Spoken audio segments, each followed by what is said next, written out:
The news just breaking. As I started recording this, and Apple plans to buy Intel's wireless chip unit for $1 billion. Wireless chip unit. Well, no doubt they're going after the 5G monopoly of Qualcomm. I don't know if you know this, but Apple and Qualcomm are not the greatest of friends. And with that news, Qualcomm is even losing more after hours. The stock market closed at 4 p.m. Eastern Time, 1 p.m. Pacific, 11 Hawaiian Time. Man, I'm telling you, that is a swing from being on Hawaiian Time to Florida Time. Welcome to How to Build a Tent, the podcast on how to make you successful. My name is Matt Williams. Thank you so much for everyone's feedback, for reaching out the last few days, for those subscribers. Man, that's been an overwhelming blessing. I really appreciate it. We are in this fight together, to fight, to laugh, to feast. And I just could not pick a better network to be on, could not pick a better audience than you guys. Thank you so much for that. It's so funny, you listen to podcasts before you get into podcasts and you hear all these podcasters thanking their audience so much, and it's like, oh, you're so corny, like you're thanking your audience. You always say your audience is the best, but it's like, it's not like just some generic audience that listens. You really get to know your audience. Oh, Amazon reported $5.22 per share versus $5.57 expected. Ouch. Amazon might be a buying opportunity coming up in the next couple of weeks. We shall see about that. But going back to what I was saying is that audiences really have their own dynamic, because I have a business podcast, a success podcast, I like to say, about business, finance, personal life. I want it to be applicable and relevant to everyone. And like the Cross Politic guys, they have more of a political, reformed doctrine podcast. Or audience, podcast audience is what I was trying to say there. And you get certain different kinds of people reaching out to you, talking to you, and you spend time, at least I do, I spend time reading what you guys say and trying to give you guys thoughtful, good advice. I've shared that before, of how much responsibility it is for us podcasters to give you guys the truth and to be accurate, especially in my case, where I want you guys to be successful, and there's like tangible results. We can measure that, right? Are you more successful than you were a year ago when we started this podcast, or whenever you started listening? Have you been implementing the advice, the things we've been talking about? And if so, I hope that it has really blessed you guys. But anyways, I just have tons of enjoyment seeing those of you who follow me on the social media sites on How to Build a Tent, seeing, wow, and then Alphabet, $14.21 per share versus $11.30. Wow, Alphabet has been making some money this quarter. And just seeing you guys, just seeing those of you that followed and reached out, emailed, the things that you guys are going through in life, absolutely just a blessing. And I just love you guys. And seriously, when you start spending time with you guys, start pouring into anybody, you start developing a relationship. And so I'm just incredibly thankful for all of the relationships I have with you guys. It means the world to me. You can also email me if you don't want to find me on the social media sites at matt@howtobuildatent.com. If you haven't already, go over to fightlaughfeast.com, put in HtBT in the memo field, and you'll get a sweet 15-ounce mug. You will get special treatment, special priority to your emails that I will answer. No, I'm just kidding. I answer everyone's emails. I do not discriminate. There are just tons of earnings coming out. I started the wrong time to podcast this, but I'm not going to bring it up anymore. It's probably really distracting. I apologize in advance. Go over to fightlaughfeast.com, put in HtBT in the memo field, and you will get a mug. You'll get possibly a pint glass if you hurry. If you go do that now, you might have one while supplies last. You get tons of other benefits, and you're coming alongside of us as we proclaim the Lordship of Jesus in every area of life. Now, I want to talk about today something that successful people do really, really well. They do this really well.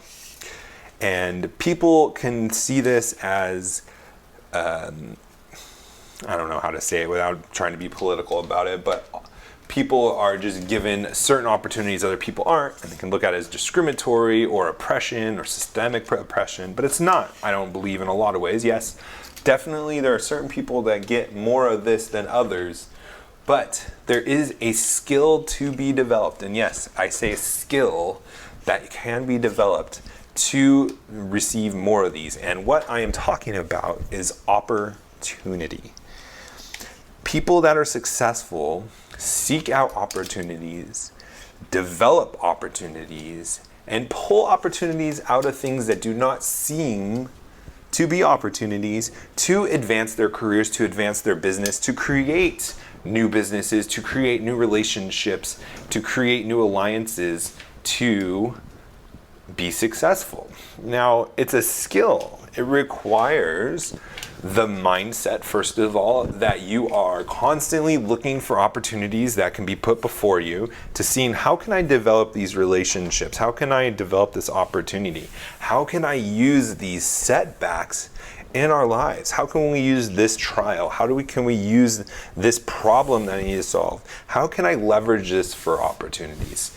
Now, I will fully admit that not every situation is going to provide an opportunity to be successful. Not every opportunity is going to result in success.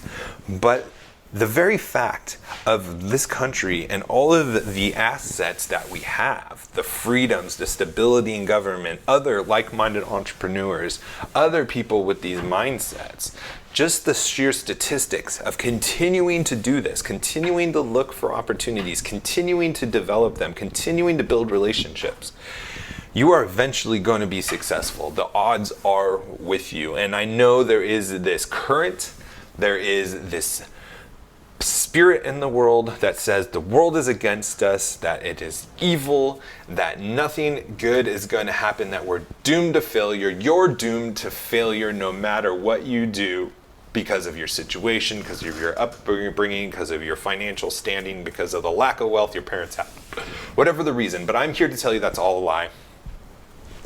Because there are a lot of poor people that have become rich in much harsher times than what we live in today. And there's people that have overcome far more difficulty, far more adversity than what we deal with today.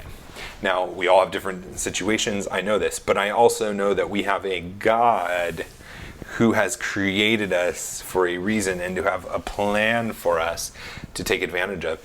And as we continue to look for and develop these opportunities, we are going to be able to be used by God. And I think that is something that is very important for us to have, is first of all, just the understanding that good things are going to come to those that are faithful, that you will be successful if you do not give up. If you do not lose heart in doing good, there will be the prize at the end of the road for you.